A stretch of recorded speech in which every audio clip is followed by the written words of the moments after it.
രാവിലെ 10 മണി. അബുവിൻ്റെ ഫോൺ കിടന്ന് വിളിക്കുകയാണ്. ഫോൺ ഡിസ്പ്ലേ തെളിഞ്ഞു വന്നത് അവൻ്റെ ഉറ്റ സുഹൃത്ത് ജോണിൻ്റെ ചിത്രം.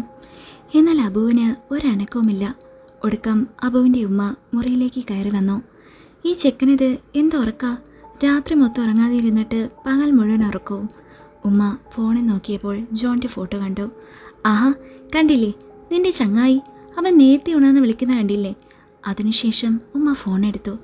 ഹലോ മോനെ ജോണേ, അവൻ വെട്ടിയിട്ട മരമുള്ള കിടക്കുവാണ്. നീ നേരത്തെ എണീറ്റു അല്ലേ? അയ്യോ ഇല്ല ഉമ്മ, ഞാനിപ്പോൾ എണീറ്റതേ ഉള്ളൂ. അവൻ ഉണർന്നു എന്നറിയാൻ വിളിച്ചതാ. അപ്പോൾ അവൻ ഉണർന്നിട്ടില്ലല്ലോ. എങ്കിൽ ശരി, ഞാൻ കിടക്കാൻ പോകുന്നു. നമുക്ക് പിന്നെ വേറെ എന്താ പണി? ബെസ്റ്റ്, നിനക്ക് ചേർന്ന ചങ്ങായി തന്നെ, എല്ലാം കണക്കാ. അതും പറഞ്ഞ് അബുവിൻ്റെ ഉമ്മ ഫോൺ വെച്ചിട്ട് മുറിയിൽ നിന്നും പുറത്തേക്ക് പോയി. അല്പനേരം കൂടി കഴിഞ്ഞപ്പോൾ അബുവിന് വീണ്ടും ഒരു കോൾ വന്നു. അതവൻ്റെ മറ്റൊരു സുഹൃത്തായ വേണു ആയിരുന്നു. എന്നാൽ അബുവിന് അപ്പോഴും അനക്കമൊന്നും ഉണ്ടായില്ല. വീണ്ടും അവൻ്റെ ഉമ്മ മുറിയിലേക്ക് കയറി വന്നു. ഹോ, ഇതാ വേണു അല്ലേ? ഇനി ഇവൻ എന്തറിയാനാണോ വിളിക്കുന്നത്? ഉമ്മ ഫോൺ എടുത്തു. ഹലോ വേണുമോനെ, അവൻ ഇപ്പോഴും ഉണർന്നിട്ടില്ല. എന്താ കാര്യം? ഷേ, ഇതുവരെ ഉണർന്നില്ലേ? 10 മണിക്ക് റെഡിയായിരിക്കുമെന്ന് പറഞ്ഞതാണല്ലോ അവൻ. ഇനി അവൻ വരാതെ എങ്ങനെ ശരിയാകും? വേണു ദേഷ്യത്തിൽ പറഞ്ഞു. റബ്ബേ, ജോലിയുടെ കാര്യത്തിന് വേണ്ടിയാണോ മോനെ? എങ്കിൽ ഞാൻ അവനെ ഇപ്പോൾ തന്നെ വിളിച്ചെണീപ്പിക്കാം. അയ്യോ, ജോലിക്കൊന്നുമല്ല ഉമ്മ, പബ്ജി കളിക്കാനാ. അവൻ കൂടെ ഉണ്ടെങ്കിലേ ഞങ്ങളുടെ ടീം സെറ്റാകൂ. ഈ സമയം ഇങ്ങനെ കാണിച്ചാലോ? ഉമ്മ അവനെ ഒന്ന് വിളിക്കോ? അത് കേട്ട് അബുവിൻ്റെ ഉമ്മ അന്താളിച്ച് നിന്നു. അപ്പോൾ എല്ലാവന്മാരും കണക്കാ. അതിനുശേഷം ഉമ്മ ഫോൺ വെച്ച് അടുക്കളയിലേക്ക് പോയി. അബു അപ്പോഴും ഒന്നും അറിയാതെ ഉറക്കമായിരുന്നു. അല്പനേരം കൂടി കഴിഞ്ഞപ്പോൾ ഉറക്കത്തിന് പോലും അവന് വേണ്ടാതായി. അവൻ പതിയെ കിടക്കയിൽ നിന്നും എണീറ്റ് ഫോൺ എടുത്ത് നോക്കി. സമയം 11 കഴിഞ്ഞു. ഹോ, ഇന്ന് ഞാൻ പതിവിന് നേരത്തെയാണല്ലോ എണീറ്റത്. ജോണും വേണുവും എണീറ്റെന്തോ? അബു മനസ്സിൽ പറഞ്ഞു. ഫോണെടുത്ത് അവൻ രണ്ടുപേരെയും വിളിച്ചു. വേണുവിൻ്റെ വീട്ടിൽ വെച്ച് കാണാമെന്നവർ പറഞ്ഞു. അതിനുശേഷം അവൻ കുളിമുറിയിലേക്ക് പോയി. പ്രഭാത കൃത്യങ്ങൾ ഉച്ച സമയത്ത് പൂർത്തിയാക്കിയ ശേഷം അബു നേരെ തീൻമേശയിലേക്ക് ലക്ഷ്യമാക്കി നടന്നു. ഹേ, ഇതെന്താ ബൊഫേ ആണോ? മേശയിലിരിക്കുന്ന വിഭവങ്ങൾ കണ്ട് അവൻ സ്വയം ചോദിച്ചു. അവിടെ പുട്ടും പയറും പപ്പടവും ചോറും മീനും അവിയലും അച്ചാറും എല്ലാം വിളമ്പി വെച്ചിരിക്കുന്നു. അപ്പോഴേക്കും അവൻ്റെ ഉമ്മ അവിടേക്ക് വന്നു. എന്താ ഉമ്മ ഇത്? ഉമ്മയ്ക്ക് എന്നോട് അത്രയ്ക്ക് സ്നേഹമോ? എത്രയും കഴിച്ചാൽ എൻ്റെ വയർ പൊട്ടിപ്പോകില്ലേ? അയ്യോ, സ്നേഹം കൊണ്ടൊന്നുമല്ല. ആ ഇരിക്കുന്ന പുട്ട് രാവിലെ കൊണ്ടുവച്ചതാ. ഇപ്പോൾ സമയം ഉച്ചയായി, അതുകൊണ്ട് എല്ലാം കൂടെ ഒരുമിച്ച് കഴിച്ചോ. ആ ചോറിൻ്റെ കൂടെ പപ്പടവും പുട്ടിൻ്റെ കൂടെ അവിയലും കൂടെ കുഴച്ച് കഴിച്ചോ? അല്ല പിന്നെ. അത് പറഞ്ഞ് ഉമ്മ നടന്നു പോയി. ഇതുപോലെ കേൾക്കുന്നത് പുത്തരിയല്ലാത്ത അബുവിന് അതൊന്നും ഒരു വിഷയമല്ലായിരുന്നു. അവൻ ചെന്നിരുന്ന് കഴിക്കാൻ തുടങ്ങി. പുട്ടിൽ കൈകൊണ്ടമർത്തിയപ്പോൾ അത് കല്ല് പോലെ ഇരിക്കുന്നു. അയ്യോ, ഇത് പൊളിക്കാൻ ഇനി ഉളിയും ചുറ്റിയും വേണമല്ലോ. വേണുവിൻ്റെ വീട്. അബുവും ജോണും വീട്ടിലേക്ക് കയറി വന്നപ്പോൾ വേണുവിൻ്റെ അപ്പൂപ്പൻ പേപ്പറിൽ എന്തോ എഴുതുകയായിരുന്നു. എടാ, ഒന്നും പറയാൻ നിൽക്കാതെ വീട്ടിൽ കയറാം, അല്ലെങ്കിൽ ഇയാൾ നമ്മളോട് കത്തി വെച്ച് ഒരു വഴിയാകും, അബു പതിയെ പറഞ്ഞു. അതിനുശേഷം അവർ വേണുവിൻ്റെ മുറിയിലേക്ക് പോയി. വേണുവും അബുവും ജോണും മൊബൈലിൽ നോക്കിയിരിക്കുന്നു. പെട്ടെന്ന് വേണു മറ്റു രണ്ടുപേരെയും ഒന്ന് നോക്കി. ഡേ, എനിക്ക് വീട്ടിൽ ശോകമായതുകൊണ്ടാണ് നിന്നെയൊക്കെ ഇങ്ങോട്ട് വിളിച്ചത്. ഇപ്പോൾ നീയൊക്കെയാണ് കട്ട ശോകം, വേണു പറഞ്ഞു. ശരിയാ, മര്യാദയ്ക്ക് വീട്ടിൽ കിടന്നുറങ്ങിയാൽ മതിയായിരുന്നു, ജോൺ പതിയെ പറഞ്ഞു. അളിയ, നമ്മൾ ഇങ്ങനെ ഇരുന്നിട്ട് ഒരു കാര്യമില്ല. പെട്ടെന്ന് ഏതോ ഉത്തേജനം കിട്ടിയതുപോലെ വേണ എണീറ്റ് നിന്ന് പറഞ്ഞു. ആ ശരിയാ, കുറേ നേരമായി ഇരിക്കുന്നു. ഇനി അല്പനേരം കിടക്കാം, ഒന്ന് ഉറങ്ങണം, അബു പറഞ്ഞു. ഡേ, എന്തോന്നടേ, എപ്പോഴും ഉറക്കത്തിൻ്റെ ചിന്ത മാത്രമേ ഉള്ളൂ. പിന്നെ നീ എന്താ ഉദ്ദേശിക്കുന്നത്? ജോൺ ചോദിച്ചു. അളിയ, ഇങ്ങനെ ശോകമായിരിക്കുന്നതിനേക്കാൾ നമുക്കൊരു ട്രിപ്പ് പോയിക്കൂടെ? അതാണോ? എങ്കിൽ പിന്നെ ആദ്യമേ പറയണ്ടേ. ഞാൻ വിചാരിച്ചു ഇനി വല്ല ജോലിക്കും കയറാൻ പോണെന്ന്. അയ്യേ, ജോലിക്കാ? അതിന് നമ്മുടെ പഠിത്തം തീർന്നതല്ലേ ഉള്ളൂ. ഉടൻ ജോലിക്ക് കയറുക എന്നൊക്കെ പറഞ്ഞാൽ അതെവിടുത്തെ ന്യായം? വേണു പറഞ്ഞു. ഡേ, പഠിത്തം തീർന്നത് ഓക്കെ, അപ്പോൾ ബാക്കിയുള്ള പേപ്പറൊക്കെ ആരെഴുതിയെടുക്കും? സപ്ലിയും കൊണ്ട് കയറി ചെന്നാൽ മതി, ഇപ്പോൾ തന്നെ ജോലി കിട്ടും, ജോൺ പറഞ്ഞു. അളിയ, ഒരു പേപ്പറാണോ നമ്മുടെ ജീവിതം തീരുമാനിക്കുന്നത്? ഹോ, പഞ്ച് ഡയലോഗ് അതും പറഞ്ഞു നടന്നു. ഒരു പേപ്പറാണെങ്കിൽ പോട്ടെ, നിനക്കൊരു കെട്ടുകണക്കിന് പേപ്പറില്ലേ എഴുതിയെടുക്കാൻ? ശരി, അത് വിട്, നീ എന്നെ വീണ്ടും ശോകമാക്കല്ലേ. നമുക്ക് ആ ട്രിപ്പ് പ്ലാൻ ചെയ്യാം. എങ്കിൽ പിന്നെ നമുക്ക് ലഡാക്കിൽ പോയാലോ? അവ ചോദിച്ചു. അത് കേട്ട് ഞെട്ടി മറ്റു രണ്ടുപേരും അവനെ തുറച്ചു നോക്കി. ചുമ്മാ ഒരു യൂട്യൂബ് വീഡിയോ കണ്ടിട്ട് തള്ളരുത്. ലഡാക്കിൽ പോവാനുള്ള പൈസ നിന്റെ കയ്യിലുണ്ടോ? ഇപ്പോൾ നിന്റെ കയ്യിലുള്ള പൈസ വെച്ച് ആ രമണി ചേച്ചിയുടെ കടയിൽ നിന്ന് ഒരു സിപ്പപ്പ് വാങ്ങി കുടിക്കാൻ പോലും പറ്റുമോ? അപ്പോഴാണ് ലഡാക്ക്. അത് കേട്ട് അബു രണ്ട് ചെവിയും കൈകൊണ്ട് പൊത്തിപ്പിടിച്ചു. എന്നിട്ട് പറഞ്ഞു, കിട്ടാനുള്ളതൊക്കെ കിട്ടി. വേണുവും ജോണും ചിരിച്ചു. അതിനുശേഷം ഓരോരുത്തർ ഓരോ സ്ഥലങ്ങൾ പറയാൻ തുടങ്ങി. ഗോവയിൽ പോയാലോ? അല്ലെങ്കിൽ വേണ്ട മൂന്നാർ. വണ്ടർല, ഗവി, അല്ലെങ്കിൽ വേണ്ട പൊന്മുടി. പറഞ്ഞ് സ്ഥലങ്ങളുടെ ലിസ്റ്റ് നീണ്ടു. മതി നിർത്ത്. പറഞ്ഞ് എങ്ങോട്ടാ പോണത്? ഇതിലും ഭേദം പോകാതെ ഇരിക്കുന്നതാ. വേണു അരിശത്തോട് പറഞ്ഞു. അളിയ, എങ്കിൽ നമുക്ക് കാർണിഷ് ഫോറസ്റ്റിൽ പോയാലോ? അപ്പൊ ചോദിച്ചു. അവിടെ എന്തിനാ പോകുന്നത്? വല്ലതും കണ്ട് പേടിക്കാനോ? അതെവിടെയാ ആ കാട്? വേണു ചോദിച്ചു. എടാ, അത് കുറച്ച് ദൂരെയാ. അത് ശരിക്കൊരു കാടല്ല, പക്ഷേ കണ്ടാൽ കാട് പോലെ. അവിടെ പ്രേതമുണ്ടെന്നൊക്കെയാണ് പറയുന്നത്. നീ കുറച്ച് നാൾ പഠിച്ചത് ഇവിടെ അല്ലായിരുന്നല്ലോ, അതുകൊണ്ടാ അറിയാൻ വഴിയില്ലാത്തത്. സംഭവം അവിടെ കുഴപ്പമൊന്നും തന്നെ ഉണ്ടായിരുന്നില്ല. പക്ഷെ കുറച്ച് നാളുകൾക്ക് മുൻപ് ഒരു ശവശരീരം അവിടെ നിന്ന് കിട്ടി. അതിനുശേഷം അവിടെ കൂടെ പോകാൻ എല്ലാവർക്കും പേടിയായി. അപ്പോൾ പിന്നെ ആ സ്ഥലത്തെ കാർണിഷ് എന്ന് വിളിക്കുന്നത് എന്തിനാ? അത് എനിക്കും അറിയില്ല. കേട്ട കാര്യം ഞാൻ നിന്നോട് പറഞ്ഞു, അത്ര തന്നെ. പിന്നെ ആ കാട്ടിൽ ഒരു വലിയ ബംഗ്ലാവുണ്ട്. എൻ്റെ ചില ഫ്രണ്ട്സ് അവിടെ വലിക്കാനൊക്കെ പോകാറുണ്ട്. അതുകൊണ്ട് അവന്മാർ പറഞ്ഞത് പ്രേതത്തിൻ്റെ ശല്യം ഒന്നുമില്ലെന്നാണ്. ജോൺ പറഞ്ഞു. എന്നാലും ഈ കാർണിഷ് എന്ന പേര് ഞാൻ എവിടെയോ കേട്ടിട്ടുള്ളത് പോലെ. എടാ, അതൊക്കെ ഇവിടെ. നമുക്ക് ട്രിപ്പിൻ്റെ കാര്യത്തിൽ ഒരു തീരുമാനം ഉണ്ടാക്കണ്ടേ? എങ്കിൽ നമുക്ക് കന്യാകുമാരിയിൽ പോകാം. കടലിലൊക്കെ കുളിച്ച് പൊളിച്ചെടുക്കാം. പിന്നെ നമ്മുടെ കയ്യിലെ ക്യാഷിൽ അതേ നടക്കൂ. അതെങ്കിൽ അത്. പക്ഷെ വേണു എന്തോ ആലോചിച്ചിരിക്കുകയായിരുന്നോ? എന്താണ് നീ ആലോചിക്കുന്നേ? ആ പേര് ഞാൻ എവിടെയോ കേട്ടതുപോലെ, എവിടെയോ വായിച്ചതോ മറ്റോ ആണ്. കാർണിഷ് എന്നല്ലേ? അത് നിന്റെ വീട്ടിൽ പെയിൻറ്റഡ് നടന്നപ്പോൾ നീ വാർണിഷ് വാങ്ങിയ ഓർമ്മയാകും. വിട്ടുകളയടാ. അതേസമയം താഴെ വേണുവിൻ്റെ അപ്പൂപ്പൻ തൻ്റെ മുറിയിലിരുന്ന് എന്തോ എഴുതുകയാണ്. അതിൻ്റെ തലക്കെട്ട് കാർണിഷ് ഫോറസ്റ്റ്. ആ ദിവസം വേണുവിൻ്റെ വീട്ടിൽ ചെലവഴിച്ച ശേഷം അബുവും ജോണും അവരുടെ വീട്ടിലേക്ക് പോകാൻ തയ്യാറായി. ഡാ, അപ്പോൾ നാളത്തെ ട്രിപ്പിൻ്റെ കാര്യം ഓക്കെ അല്ലേ? ഡബിൾ ഓക്കെ, അല്ല ട്രിപ്പിൾ ഓക്കെ. നാളെ കാശില്ലാതെ വല്ലതും വന്നാൽ ബാക്കി അപ്പോൾ കാണാം. അതിനുശേഷം അവർ വീട്ടിൽ നിന്ന് പുറത്തേക്ക് വന്നു. അതേസമയം വേണുവിൻ്റെ അപ്പൂപ്പൻ്റെ മുറിയിൽ നിന്ന് ചില ശബ്ദകാഹളങ്ങൾ പുറത്തേക്ക് കേട്ടുകൊണ്ടിരുന്നു. നല്ലൊരു ഉഗ്രൻ വഴക്ക് നടക്കുകയാണ് എന്ന് സാരം. വേണുവിൻ്റെ അച്ഛനും അപ്പൂപ്പനും തമ്മിലായിരുന്നു അത്. ഡാ ജോണേ, ഈ വഴക്ക് ഇപ്പോൾ ദിവസം കേൾക്കാമല്ലോ. എന്താ കാര്യം? ആർക്കറിയാം. ഞാൻ വേണുവിനോട് ചോദിച്ചപ്പോൾ അവന് പോലും ശരിക്കറിയില്ല. പക്ഷേ എന്തോ വലിയ പ്രശ്നമാണ്. എല്ലാ ദിവസവും ഉണ്ടല്ലോ അത്. എന്തേലും ആകട്ടെ. നേരെ ഇരട്ടി, നീ വണ്ടി എടുക്കുക. ഇനിയും താമസിച്ചാൽ പട്ടിണി കിടക്കേണ്ടി വരും. എപ്പോഴും ആഹാരത്തിൻ്റെ ചിന്ത മാത്രമേ ഉള്ളൂ അല്ലേ? അവർ ബൈക്കിൽ പോകവേ അല്പം മുന്നേ റോഡിൻ്റെ ഒരു വശത്ത് ഒരു പോലീസ് ജീപ്പ് കിടക്കുന്നു. ചിലരെയൊക്കെ പിടിച്ചു നിർത്തിയിട്ടുണ്ട്. അത് കണ്ടതും ജോൺ ബൈക്ക് പെട്ടെന്ന് നിർത്തി ശരവേഗത്തിൽ തിരിച്ചു. എന്നിട്ട് ഒറ്റ പോക്ക്. ഭാഗ്യം അവന്മാരുടെ കണ്ണിൽ പെടാത്തത്. ഈ വണ്ടിക്കാണേൽ ബുക്കും പേപ്പറും ഒന്നുമില്ല. അപ്പോൾ ഇനി എങ്ങനെ വീട്ടിൽ പോകും? നീ ഏത് വഴിയാണ് പോകുന്നത്? അവ ചോദിച്ചു. നമുക്ക് ഒന്ന് ചുറ്റി പോകാം. അല്പം ദൂരം കൂടുതലാ, എന്നാലും സാരമില്ല.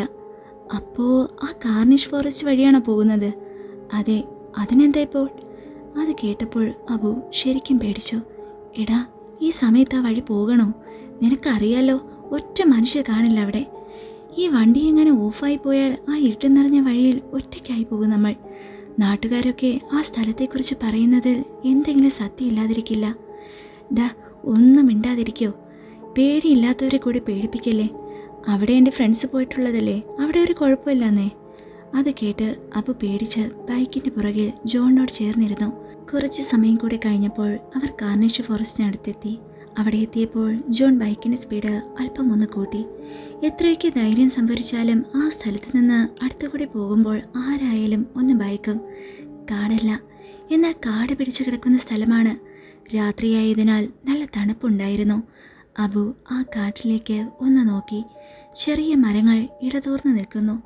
അതിനിടയിൽ കോടമഞ്ഞ് മൂടിക്കിടക്കുന്നു. അതിനുള്ളിൽ പ്രവേശിച്ചാൽ ഒരുപക്ഷെ ഇനി ഒരിക്കലും തിരിച്ചു വരാൻ കഴിയില്ല എന്ന് തോന്നും. അബു കണ്ണുകളടച്ച് ജോണിൻ്റെ പുറകിൽ ഭയന്നിരുന്നു. കുറച്ച് സമയത്തിനു ശേഷം അവർ വീടുകളിലെത്തി.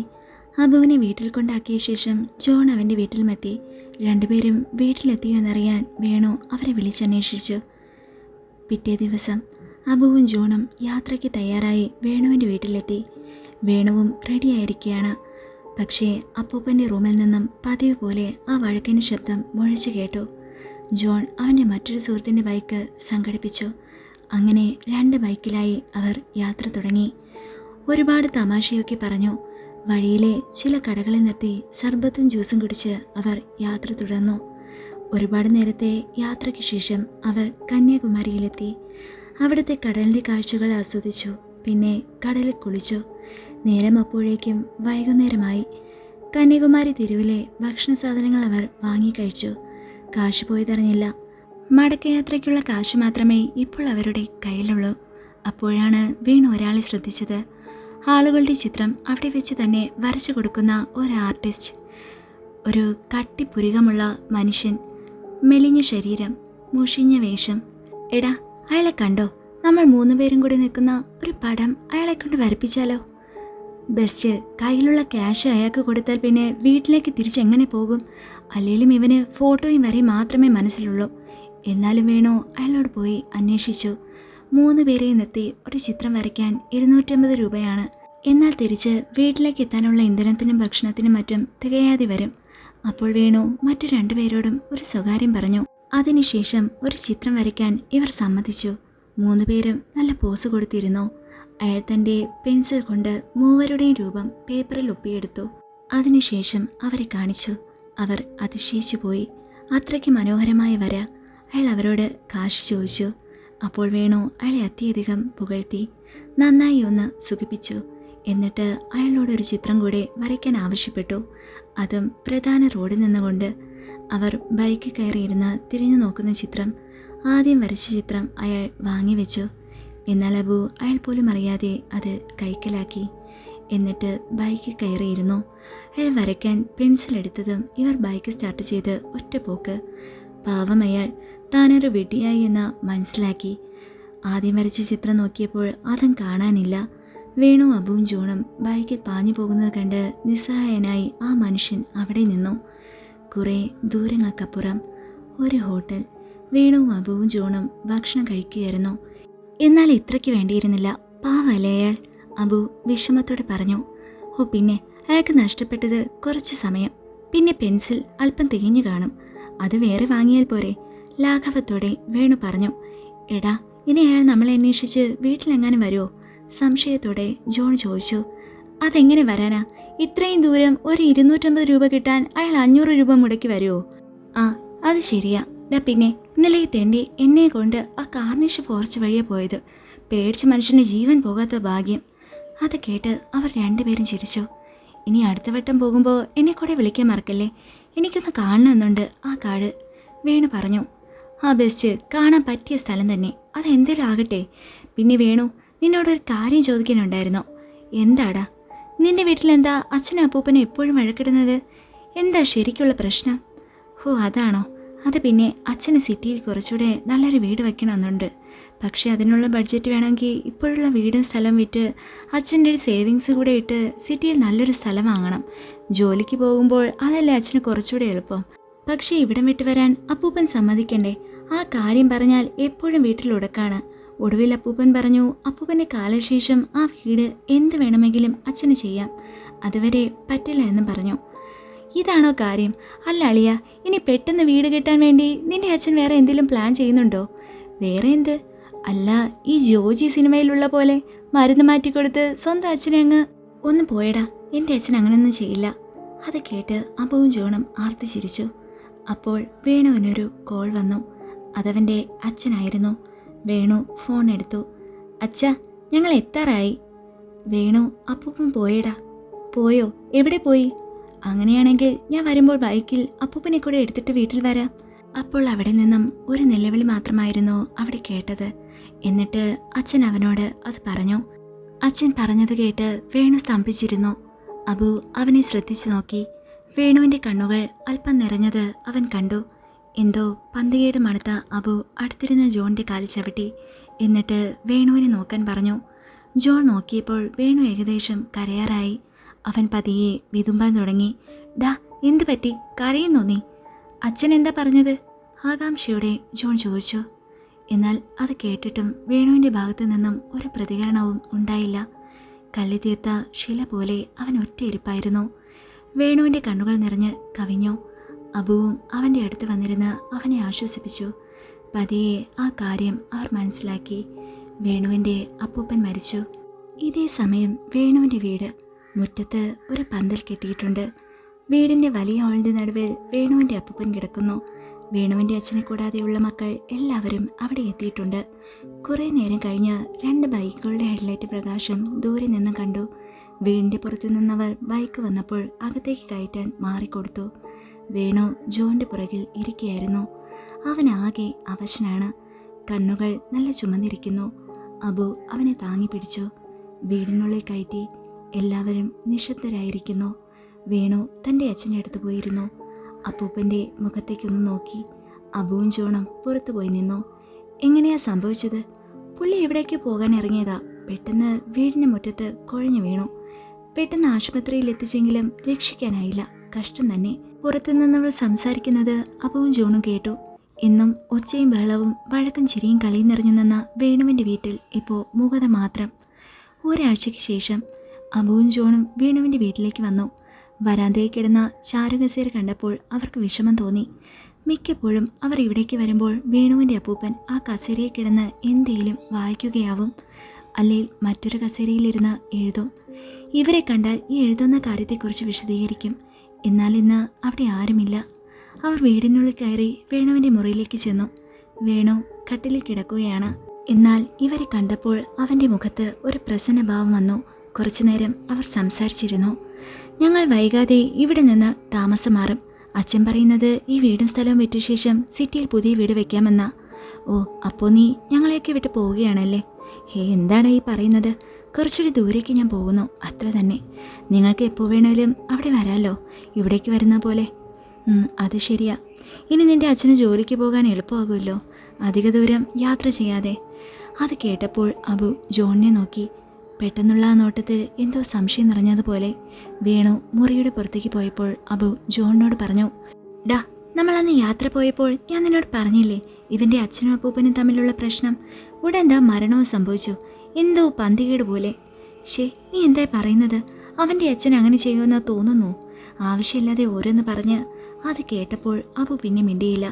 അപ്പൂപ്പൻ്റെ മരണത്തിന് ശേഷം വേണുവിൻ്റെ സ്വഭാവത്തിൽ ഒരുപാട് മാറ്റമുണ്ടായി. അവൻ ജോലിക്ക് വേണ്ടി ശ്രമിക്കാനൊക്കെ തുടങ്ങി.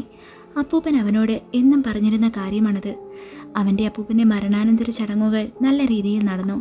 വൈകാതെ വേണുവിൻ്റെ അച്ഛൻ വീടും സ്ഥലവും വിൽക്കാനുള്ള പരിപാടികൾ ആരംഭിച്ചു. പറഞ്ഞു വെച്ച പോലെ പെട്ടെന്ന് വീടും സ്ഥലവും കച്ചവടമായി. അവർ ആ നാട്ടിൽ നിന്നും സിറ്റിയിലേക്ക് താമസം മാറി. പുതിയ വീടിൻ്റെ പണികൾ തുടങ്ങി. വീട് പണികൾ തീരും വരെ അവർ ഒരു വാടക വീട്ടിൽ താമസിച്ചു. ഒരു ദിവസം അബുവും ജോണും വേണു ഇപ്പോൾ താമസിക്കുന്ന വാടക വീട്ടിലെത്തി.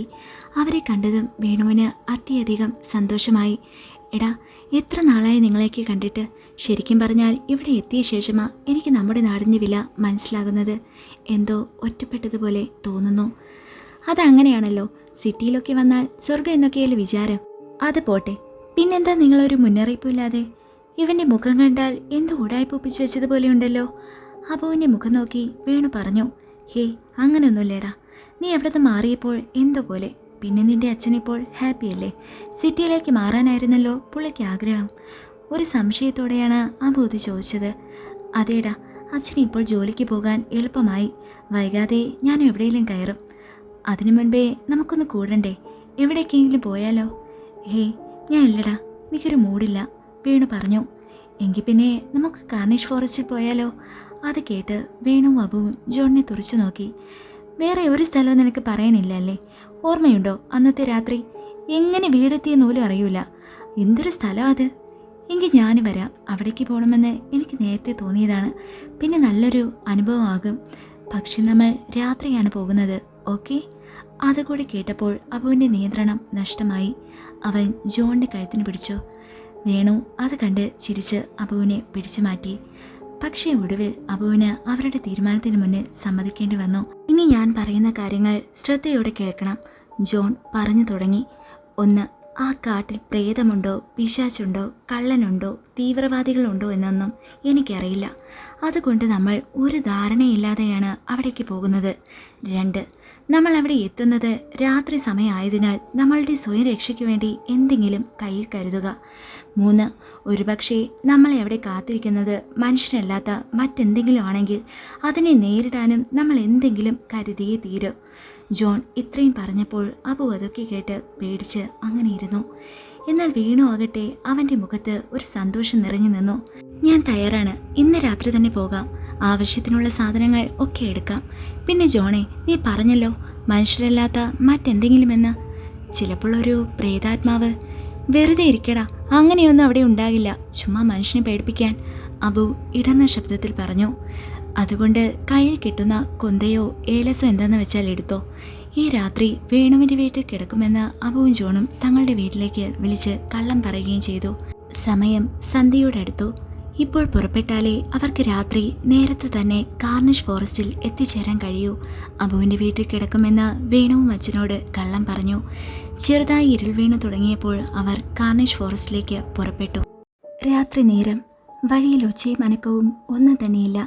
ഇരുട്ടുകൊണ്ട് നിറഞ്ഞ റോഡിലൂടെ 2 ബൈക്കുകൾ വേഗത്തിൽ പാഞ്ഞുപോയി. വേണു ഒരു ബൈക്കിൽ ഒറ്റയ്ക്കായിരുന്നു. കോടമഞ്ഞ് നിറഞ്ഞത് കാരണം മുന്നിലുള്ളത് അവർക്ക് അത്ര വ്യക്തമായി കാണാൻ കഴിഞ്ഞില്ല. എന്നാലും ബൈക്കിൻ്റെ ഹെഡ്ലൈറ്റ് പ്രകാശത്തിൽ സൂക്ഷിച്ച് യാത്ര ചെയ്തു. അബുവും ജോണും ഒരു ബൈക്കിലാണ്. എടാ, ഇനി എത്ര നേരമുണ്ട് അവിടെ എത്താൻ? കുറച്ചുകൂടെയുണ്ട്, എത്താറായി. എന്താ? ജോൺ പറഞ്ഞു. നമുക്ക് അവിടേക്ക് തന്നെ പോകണോ? നേരെ എൻ്റെ വീട്ടിലേക്ക് പോയാലോ? ഒന്ന് ചുമ്മാതിരിക്കടാ, ഇപ്പോൾ നമ്മൾ പോകുന്നത് കാർണിഷ് ഫോറസ്റ്റിൽ തന്നെ, ഒരു മാറ്റവും ഇല്ല. പെട്ടെന്ന് ഇവരുടെ മുൻപേ പോയ വേണുവിൻ്റെ ബൈക്ക് റോഡിന് ഒരു വശത്ത് നിൽക്കുന്നത് അവർ കണ്ടു. വേണു ബൈക്കിൽ തന്നെ ഇരിപ്പുണ്ട്. എന്നാൽ അവൻ്റെ അടുത്ത് ഒരു വയസ്സ് നിൽപ്പുണ്ട്. ജോൺ ബൈക്ക് നിർത്തി വേണുവിൻ്റെ അടുത്തേക്ക് പോയി. ആരാടാ ഇയാൾ? സംശയത്തോടെ ജോൺ വേണുവിനോട് ചോദിച്ചു. എനിക്കറിയില്ലടാ, വണ്ടിക്ക് കൈ കാണിച്ചു, ഞാൻ വണ്ടി നിർത്തി, അത്ര തന്നെ. ജോൺ ആ വയസ്സിനെ ഒന്ന് തുറച്ചു നോക്കി. കണ്ടാൽ ഒരു ഭിക്ഷക്കാരനെ പോലെ. മുഷിഞ്ഞ വേഷം, നീളൻ താടിയും. നിങ്ങൾ ആരാ? എന്തിനാ വണ്ടി നിർത്താൻ പറഞ്ഞത്? ജോൺ അയാളോട് ചോദിച്ചു. എൻ്റെ പേര് വീരൻ, ഞാൻ എൻ്റെ വീട് അന്വേഷിച്ച് നടക്കുകയായിരുന്നു. വീടന്വേഷിച്ച് നടക്കാൻ ഇയാളെന്താ ഗജനിയിലെ സൂര്യയോ? അബു പതിയെ പറഞ്ഞു. വേണുവും ജോണും പരസ്പരം നോക്കി. അപ്പോൾ അയാൾ തുടർന്നു. നിങ്ങൾ എന്നെ വിശ്വസിക്കണം, ഞാൻ കുറേ നാൾ ഇവിടെ നിന്ന് മാറി നിന്നതാ. പക്ഷേ ഇപ്പോൾ ഈ സ്ഥലമൊക്കെ അപ്പാടെ മാറിപ്പോയിരിക്കുന്നു. എനിക്ക് വഴിയൊന്നും തന്നെ മനസ്സിലാകുന്നില്ല. ശരി, ഞങ്ങൾ നിങ്ങളെ സഹായിക്കാം. എവിടെയായിട്ട് വരും നിങ്ങളുടെ വീട്? അതിൻ്റെ അടുത്തുള്ള സ്ഥലത്തിൻ്റെ പേരെന്തെങ്കിലും അറിയാമോ? അത് കേട്ടപ്പോൾ അയാളൊന്ന് പതുങ്ങി. മുഖഭാവം ഒന്ന് മാറി. അറിയാം, ഒരു പേര് മാത്രമേ എനിക്കറിയൂ. കാർണിഷ് ഫോറസ്റ്റ്, അവിടെയാണ് എൻ്റെ വീട്. അയാളത് ഒരു ദീർഘനിശ്വാസത്തോടെ പറഞ്ഞു. എന്നാൽ അത് കേട്ടപ്പോൾ അബു ഒന്ന് ഭയന്നു. അയാൾ ചില സംശയങ്ങൾ അവന് തോന്നി. എന്തായാലും നമ്മൾ പോകുന്നതും ഇയാൾക്ക് പോകേണ്ടതും ഒരു സ്ഥലത്തേക്ക് തന്നെയാ. അതുകൊണ്ട് ഇയാളുടെ വീട് കൂടെ നമുക്ക് കണ്ടുപിടിച്ചു കൊടുക്കാം. അതും ഒരു ത്രില്ലല്ലേ? ജോൺ വേണുവിനോട് പതിയെ പറഞ്ഞു. വേണു അത് കേട്ട് തലയാട്ടി. ശരി, നിങ്ങളെ ഞാൻ സഹായിക്കാം, ഞങ്ങളുടെ കൂടെ വരൂ, ഞങ്ങളും ആ വഴിക്കാണ്, ജോൺ അയാളോട് പറഞ്ഞു. അത് കേട്ടപ്പോൾ വീരൻ അവരുടെ 3 പേരുടെയും മുന്നിൽ കൈകൾ കൂപ്പി നന്ദി പ്രകടിപ്പിച്ചു. അതിനുശേഷം വേണുവിൻ്റെ ബൈക്കിൻ്റെ പിന്നിൽ കയറി. അവർ യാത്ര തുടർന്നു. അയാളുടെ മുഷിഞ്ഞ വേഷത്തിൽ നിന്നും ദുർഗന്ധം വമിക്കുന്നുണ്ടായിരുന്നു. എന്തായാലും ഏറ്റെടുത്തു പോയി. അതിനാൽ വേണു അത് സഹിച്ച് ബൈക്ക് വേഗത്തിൽ വിട്ടു. നിങ്ങൾ എന്തിനാ ഇവിടെ നിന്നും മാറി നിന്നത്? വേണു പുറകിലിരുന്ന വീരനോട് ചോദിച്ചു. എന്നാൽ അത് കേട്ടിട്ടും അയാളൊന്നും മിണ്ടിയില്ല. ആ കാട്ടിനുള്ളിൽ എങ്ങനെ വീട് കണ്ടുപിടിക്കും? പകൽ നേരം പോലും ആരും പോകാൻ മടിക്കുന്ന സ്ഥലമാണിത്. അതിനകത്ത് നിങ്ങൾ എങ്ങനെ താമസിക്കുന്നത്? പക്ഷേ അതൊക്കെ കേട്ടിട്ടും പുറകിൽ നിന്നും ഒരു ശബ്ദവും വന്നില്ല. അപ്പോഴാണ് വേണു അത് ശ്രദ്ധിച്ചത്. ആ ദുർഗന്ധം അവനിപ്പോൾ അനുഭവിക്കുന്നില്ല. അവൻ പെട്ടെന്ന് തിരിഞ്ഞു നോക്കി. ആ കാഴ്ച കണ്ട് അവൻ ഞെട്ടി. പുറകിൽ ആരും തന്നെയില്ല. ഉടൻ വേണു അവൻ്റെ മുന്നിൽ പോയ ജോണിൻ്റെ ബൈക്കിനെ വട്ടം വച്ച് നിർത്തി. എടാ, നിന്റെ കൂടെ ഉണ്ടായിരുന്ന ആളെവിടെയാ? ഞെട്ടലോടെ ജോൺ ചോദിച്ചു. എനിക്കറിയില്ല, ഞാൻ നോക്കിയപ്പോൾ അയാൾ പുറകിലില്ല. ചാടി ഇറങ്ങാനും വഴിയില്ല. അയാൾ നിന്റെ പുറകിൽ കയറിയെന്ന് ഉറപ്പാണോ? അതേടാ, അയാളുടെ മുഷിഞ്ഞ നാറ്റം വണ്ടി ഓടിച്ചപ്പോൾ എനിക്ക് അടിച്ചതാ. ഞാൻ അപ്പോഴേ പറഞ്ഞതാ ഇവിടെ വരണ്ടാന്ന്. കണ്ടല്ലോ, ഇനി അങ്ങേര് പ്രേതമല്ലോ ആണോ എന്തോ. അബു പറഞ്ഞു. ഒന്നും മിണ്ടാതിരിക്കടാ, ഞങ്ങളെ കൂടി പേടിപ്പിക്കുന്നോ? എടാ വേണു, നമുക്ക് എന്തായാലും പോകാം. അയാളെ മറന്നേക്ക്, ചിലപ്പോൾ അയാൾ വണ്ടിയിൽ കയറി കാണില്ല. ആ നാറ്റ് അയാളുടെ അടുത്ത് നിന്നപ്പോൾ നമുക്ക് അടിച്ചതല്ലേ, വണ്ടി ഓടിച്ചപ്പോൾ നിനക്ക് അതിൻ്റെ ആ ഓർമ്മ വന്നതാകും. എടാ പക്ഷേ വേണ്ട, ഇനി ഒന്നും പറയണ്ട, നമ്മൾ പറഞ്ഞ പോലെ തന്നെ ബാക്കി നടക്കും. കുറച്ച് സമയത്തിനു ശേഷം അവർ കാർണിഷ് ഫോറസ്റ്റിലെത്തി. ഒരു ഭയത്തോടെയല്ലാതെ ആ കാട്ടിലേക്ക് നോക്കാൻ ആർക്കും കഴിയില്ല. മരങ്ങൾ ഇടതോർന്ന് നിൽക്കുന്നു. അതിനിടയിലൂടെ കോടമഞ്ഞ് ഒഴുകി നീങ്ങുന്നു. കാട്ടിനുള്ളിൽ കയറിയ തിരിച്ചിറങ്ങാൻ പറ്റുമോ എന്ന് തന്നെ സംശയം. എന്നാൽ അവർ മുന്നോട്ട് തന്നെ പോകാൻ തീരുമാനിച്ചു. ബൈക്ക് ഒരു സ്ഥലത്ത് സുരക്ഷിതമായി വെച്ച ശേഷം അവർ കാടിനുള്ളിലേക്ക് പ്രവേശിച്ചു. എടാ വേണു, നീ ബാഗിൽ നിന്നും ആ ടോർച്ച് എടുത്തേ. വേണു തൻ്റെ ബാഗിൽ നിന്നും ടോർച്ച് എടുത്തു. അത് ഓണാക്കി മുന്നോട്ട് നടന്നു. അവൻ്റെ പുറകെ അബുവും ജോണും. എന്നാൽ വഴി പറഞ്ഞു കൊടുത്തത് ജോൺ ആയിരുന്നു. പേടി കാരണം അബു ജോണിൻ്റെ കയ്യിൽ പിടിച്ചാണ് നടന്നത്. നല്ല തണുപ്പായിരുന്നു. ഒരു വള്ളി തൂങ്ങിക്കിടക്കുന്നത് കണ്ട് വേണു പേടിച്ചലറി വിളിച്ചു. അവൻ്റെ കയ്യിൽ നിന്ന് ടോർച്ച് താഴെ വീണു. എടാ, ഇത് വെറും വള്ളിയാടാ, പാമ്പൊന്നുമല്ല, ഇവൻ്റെയൊക്കെ ഒരു കാര്യം. അതിനുശേഷം താഴെ വീണ ടോർച്ച് ജോൺ കയ്യിലെടുത്തു. വേണുവിൻ്റെ കയ്യിൽ കൊടുത്തു. വേണുവേ, ഇതേതാ ടോർച്ച്? ഇതെൻ്റെ അപ്പൂപ്പൻ്റെയാ. അത് കേട്ടപ്പോൾ അപ്പു ഞെട്ടി. നീ എന്തിനാ അപ്പൂപ്പൻ്റെ ടോർച്ചൊക്കെ എടുത്തത്? അതും ഈ സ്ഥലത്ത് വരുമ്പോൾ? ഇനി ഒരു പക്ഷെ നമ്മൾ നേരത്തെ കണ്ട പുള്ളിക്കാരൻ ഇവൻ്റെ അപ്പൂപ്പനാകുമോ? അത് കേട്ടപ്പോൾ ജോണിൻ്റെ മുഖവും ഒന്ന് മാറി. എടാ, ഈ സമയത്ത് ഈ സ്ഥലത്ത് വെച്ച് ഇതുപോലത്തെ സംസാരം വേണ്ട. അത് നമുക്ക് മുന്നോട്ടുള്ള യാത്രയ്ക്ക് ശരിയാകില്ല. പറഞ്ഞത് കേട്ടോ? അതിനുശേഷം അവർ മുന്നോട്ട് നടന്നു. കരിയിലകളിൽ ചവിട്ടുമ്പോൾ ഉണ്ടാകുന്ന ശബ്ദം മാത്രമായിരുന്നു അവിടെ കേൾക്കാനുണ്ടായിരുന്നത്. ജോണിൻ്റെ സ്വഭാവത്തിൽ വേണുവിന് എന്തോ ഒരു പന്തികേട് തോന്നി. ഈ യാത്ര തുടക്കം കുറിച്ചത് അവനായിരുന്നു. വഴിയിൽ ഇത്രയും പ്രശ്നങ്ങൾ ഉണ്ടായിട്ടും അവന് മാത്രം ഒരു കൂസലുമില്ല. അവൻ തന്നെ എവിടെയോ കൊണ്ടുപോകുന്ന പോലെ വേണുവിന് തോന്നി. പെട്ടെന്ന് വേണു ജോണിനെ പിടിച്ചു നിർത്തി. അവൻ്റെ മുൻപിൽ കയറി നിന്നു. എന്തെന്നറിയാതെ ജോൺ സംശയിച്ചു നിന്നു. എന്താടാ, എന്താ കാര്യം? നമുക്ക് പോകണ്ടേ? ജോൺ ചോദിച്ചു. എങ്ങോട്ട്? നീ ഞങ്ങളെ എവിടേക്കാണ് കൊണ്ടുപോകുന്നത്? എടാ ജോണേ, നീ ഞങ്ങളെ വല്ല ബലി കൊടുക്കാൻ വല്ലതും ആണോ കൊണ്ടുപോകുന്നത്? ഇതൊക്കെ കേട്ടിട്ടും ജോൺ ഒന്നും മിണ്ടിയില്ല. അവൻ കല്ല് പോലെ നിന്നു. എന്നിട്ട് പൊട്ടിച്ചിരിച്ചു. ജോണിൻ്റെ സ്വഭാവത്തിൽ വേണുവിന് സംശയം കൂടി വന്നു. സോറി അളിയ, നമുക്കൊരു വ്യത്യസ്തമായ യാത്ര ചെയ്യാനാണ് ഞാൻ വിചാരിച്ചത്. പക്ഷേ ഒരു കാര്യം മാത്രം ഞാൻ നിങ്ങളിൽ നിന്നും ഒളിപ്പിച്ചു വെച്ചു. എന്ത്? എടാ, ഈ കാട്ടിൽ അധികം ആരും പോകാത്ത ഒരു വീടുണ്ട്. എൻ്റെ ഊഹം ശരിയാണെങ്കിൽ അവിടെ എന്തെങ്കിലും നമുക്ക് വേണ്ടി കാണാതെ ഇരിക്കില്ല. നമുക്ക് വേണ്ടി എന്താ? തെളിച്ച് പറയടാ, വേണു പറഞ്ഞു. എടാ, നമുക്ക് ലൈഫിൽ എന്തെങ്കിലും നേടിയെടുക്കണ്ടേ? പെട്ടെന്ന് പണക്കാരനാകണമെങ്കിൽ നമ്മുടെ കയ്യിൽ എന്തെങ്കിലും വേണ്ടേ? എനിക്ക് തോന്നുന്നത് ആ വീട്ടിൽ എന്തോ നിധിയുണ്ടെന്നാണ്. കോപ്പാണ്. അതിനു വേണ്ടിയാണോ നീ ഈ യാത്ര പോകുന്നത്? എടാ ജോണേ, എന്തെങ്കിലും ആകട്ടെ, എന്നാലും ഈ രാത്രി തന്നെ നിനക്ക് ഇവിടെ വരണമെന്ന് എന്താ ഇത്ര തിടുക്കം? രാവിലെ ആയാൽ ബൈക്ക് കണ്ടാൽ ആളുകൾക്ക് സംശയം തോന്നും. പിന്നെ ചിലരൊക്കെ ഈ കാട്ടിൽ വരാറുണ്ട്. ജോൺ പറഞ്ഞു. എടാ, അവിടെ നിധിയുണ്ടെന്ന് നിനക്ക് ഉറപ്പാണോ? അതിപ്പോൾ പോയി നോക്കിയാലല്ലേ അറിയാൻ പറ്റൂ. എൻ്റെ ഒരു സുഹൃത്തിൻ്റെ അപ്പൂപ്പൻ അവനോട് പറഞ്ഞതാ. നമുക്ക് എന്തായാലും ഒന്ന് പോയി നോക്കാം. പോയാൽ ഒരു യാത്ര, കിട്ടിയാൽ ഒരു നിധി. ഇനി ഒരു പക്ഷേ അവിടെ നിധിയില്ല, പകരം മറ്റെന്തെങ്കിലും ആണെങ്കിലോ? അബു ചോദിച്ചു. എങ്കിൽ അത് നമ്മുടെ വിധി, വേണു പറഞ്ഞു. നമ്മളിപ്പോൾ നല്ല ഉൾക്കാട്ടിലാണ്. ഇവിടെ എന്തോ ആണ് ആ വീടുണ്ടാകാൻ സാധ്യത. പെട്ടെന്ന് മരങ്ങൾക്കിടയിലൂടെ അബു ആ കാഴ്ച കണ്ടു. അവൻ അവിടേക്ക് വിരൽ ചൂണ്ടി. അവൻ്റെ വിരൽ വിറയ്ക്കുന്നുണ്ടായിരുന്നു. വേണുവും ജോണും അവിടേക്ക് നോക്കി. അവരും ആ കാഴ്ച കണ്ടു. ജോൺ പറഞ്ഞ ആ വീടിൻ്റെ മുൻപിൽ അവർ എത്തിയിരിക്കുന്നു. കാടിൻ്റെ നിഗൂഢത നിറഞ്ഞ ദൃശ്യഭംഗിയുടെ മാറ്റുകൂട്ടി ആൾവാസമില്ലാത്ത ആ വീട് അവരെ നോക്കി നിൽക്കുന്നു. അവർ 3 പേരും വീടിനു ചുറ്റും സ്ഥാപിച്ച വേലിക്കരികിൽ നിന്നു. വേലി പൊളിച്ച് അകത്തേക്ക് കയറാൻ തുടങ്ങിയ ജോണിനെ വേണു ഒന്ന് തടഞ്ഞു. എടാ, ഒരുപക്ഷെ നമ്മൾ നേരത്തെ കണ്ട ആ വീരൻ്റെ വീടാകൂ ഇത്. അത് കേട്ടപ്പോൾ ജോൺ ആ വേലിയിൽ നിന്ന് കൈയെടുത്തു. ഭയന്ന് പുറകിലേക്ക് വന്നു നിന്നു. പുറകിലേക്ക് വന്ന ജോൺ വേണുവിൻ്റെ അടുത്തായി നിന്നു. ചുറ്റും കാടിൻ്റെ ഭീതി നിറഞ്ഞ നിശബ്ദത.